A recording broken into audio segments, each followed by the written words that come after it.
안녕하세요. 일본 사는 무직백수 나쿤입니다. 제가 직장을 그만두고 백수가 된 지도 어느새 한 달 가까이 시간이 흘렀습니다. 그래서 오늘은 일본 생활을 준비하시는 분들이 가장 궁금해할 만한 주제인 월급에 대해서, 정확히는 제 전 직장의 월급에 대한 이야기를 준비했습니다. 굉장히 민감할 수도 있는 주제지만 동시에 가장 필요한 정보라고 생각하니까 아낌없이 공개해 보도록 하겠습니다. 그렇지만 저의 경력이나 상황에 대해서 전혀 모르는 상태로 들으면 이해하기가 힘들 테니까 본격적인 이야기를 시작하기에 앞서 간단하게 설명해 드리겠습니다. 저는 2015년에 취업을 계기로 일본에 넘어왔습니다. 첫 번째 직장은 요식업 체인을 운영하는 그룹 회사였고, 거기서 다양한 일을 했지만 점장 일을 가장 오래 했습니다. 근무 기간은 약 6년 반이었고 2022년에 퇴사했습니다. 사실 약 3년 전에도 전 직장을 그만두면서 연봉을 공개한 영상을 만든 적이 있으니까 혹시 일본 요식업의 월급이 궁금하신 분들은 그 영상을 참고해 주시길 바랍니다. 저는 2019년부터 오키나와에 거주하고 있습니다. 오늘 소개할 전 직장의 본사는 도쿄에 있고, 저는 이 회사의 오키나와 지점에 근무했습니다. 입사 당시의 나이는 만으로 33이었고 퇴사를 한 지금은 36입니다. 이번에 퇴사한 전 직장은 여러 사업을 운영하고 있는 그룹 회사였고, 저는 그 중에서 캐시리스 결제 서비스 영업사원으로 근무했습니다. 여기에 입사를 할 때 당연히 요식업 점장 시절의 경력은 인정을 받지 못했고요. 중도사원이었지만 사실상 거의 무경력으로 입사했습니다. 근무 기간은 하루에 오차도 없이 정확히 3년입니다. 마지막으로 영업사원이긴 했지만 영업 실적에 따라서 별도의 인센티브를 지급받는 방식은 아니었습니다. 그럼 본격적으로 시작해 보겠습니다. 전 직장에 2022년에 처음 입사를 했을 때 제시받은 연봉은 약 530만 엔이었습니다. 이 중에서 약 100만 엔이 상여금이었는데 이게 미지급되거나 액수가 마이너스 되는 일은 없었고, 실제로 3년간 근무한 내내 6월과 12월에 빠짐없이 지급이 되었으니까 연봉에 포함시켜서 설명하겠습니다. 그리고 스톡 옵션이나 사용에 제한이 있는 것들은 빼도록 하겠습니다. 그 당시의 내역도 공유를 하고 싶은데 이 자료가 남아있지 않아서 좀 아쉽습니다. 그래도 가장 최근의 자료는 남아있으니까 그걸 보면서 설명해 드릴게요. 지금부터 보시는 건 3년 뒤 2025년 올해 퇴사할 당시의 월급 명세서입니다. 기본급이 29만 519엔, 그리고 고정시간의 수당이 10만 9,036엔인데 잔업 여부와 상관없이 지급되는 고정급이고, 월 평균 잔업시간은 20시간 정도였던 것 같습니다. 그리고 주택수당이 4만엔. 일본에서의 복리후생 중에서 가장 알기 쉽고 또 해주면 고마운 게 이 주택수당입니다. 보통은 회사 근처에 집을 빌렸을 때 아니면 회사에서 지정해준 집에 살 때 주는 수당인데, 전 직장은 신기하게도 본인 명의의 자가소유인 경우에도 수당을 줬습니다. 마지막으로 식비로 12,000엔을 받았습니다. 이것도 좀 신기했는데 올해부터 800엔 정도의 도시락이 지급이 됐거든요. 그런데 그것과는 별도로 식대를 계속 줬습니다. 본사 시설에 비해서 지방지사는 복리후생 레벨이 낮다 보니까 총무부에서 배려해준 거라고 들었습니다. 정리해보자면 기본급이 29만 519엔, 고정시간의 수당 10만 9,036엔, 주택수당이 4만엔, 식사비 12,000엔을 다 합쳐서 세전월 지급액은 45만 1,555엔이었습니다. 그럼 다음으로 세금으로 얼마나 떼인지 알아보겠습니다. 가장 먼저 건강보험료 2만 680엔입니다. 저와 부양가족으로 아내와 아들이 들어있습니다. 그리고 후생연금 보험료 4만 260엔.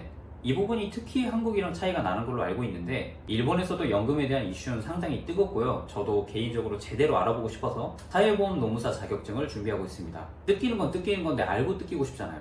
다음으로 고용보험료가 2,483엔입니다. 고용보험이라는 게 내는 돈에 비해서 생각보다 강력한 보험인데 의외로 활용하시는 분들이 적은 것 같습니다. 학교에서 이런 걸 좀 가르쳐줬으면 합니다. 소득세는 12,350엔이고 그 유명한 주민세, 일본세가 2년차부터 발생한 세금인데 이게 19,700엔입니다. 주민세가 소득에 비해 약간 낮은 이유는 제가 후루사토 납세를 하고 있기 때문입니다.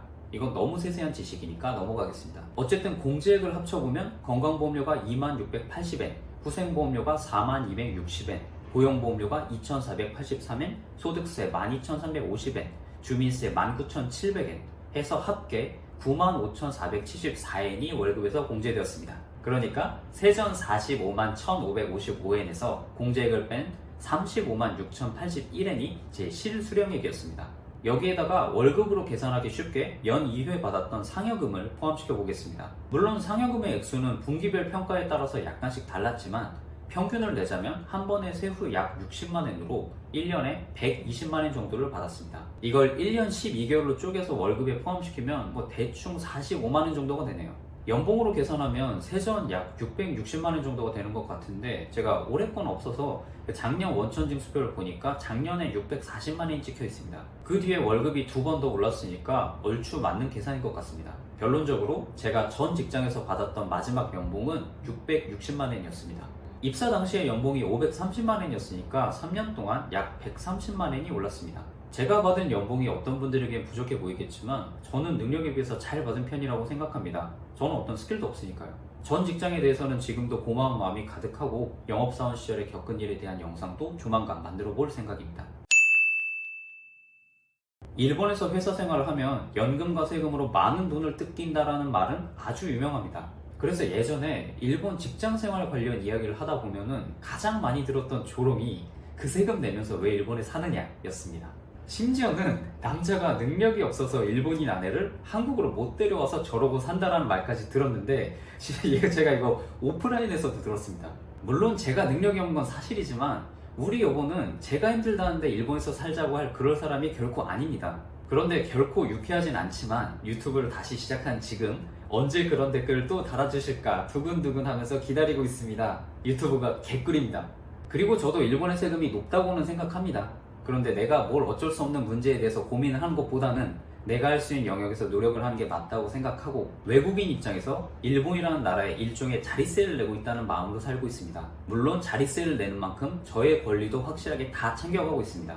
이전 영상에서도 거듭 말씀드린 것처럼 저를 포함해서 일본에서 일을 하며 살고 계신 분들이 계속 여기에서 살아간 이유는 정말 다양합니다. 돈은 인생에서 매우 중요하지만 목표 지점이 될 수는 없습니다. 그리고 돈을 버는 것도 중요하지만 그 돈을 어떻게 쓰는지가 훨씬 더 중요하다고 생각합니다.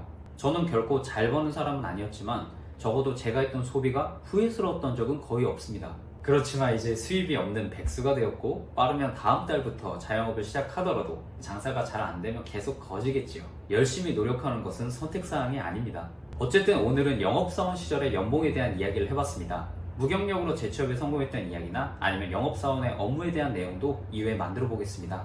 오늘도 시청 감사드립니다.